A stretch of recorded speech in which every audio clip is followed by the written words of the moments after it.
Ayan ang inabot. Oh, kung sinampang mo yun, hindi yan hindi sa pool yun. Napalabas yata agad tayo niyan eh.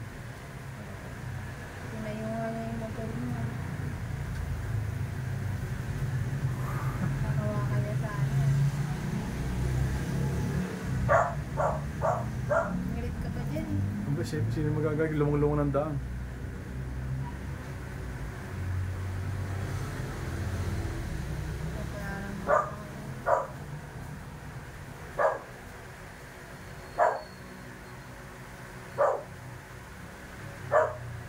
Pero kung sinampa mo yun doon pa, hindi nakagip talaga yung motor mo. Hindi mo sinampa eh.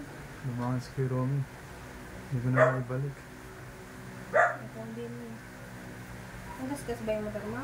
Sa gilid. Kahit lang, mainit pa naman. Makita mo sa kanya.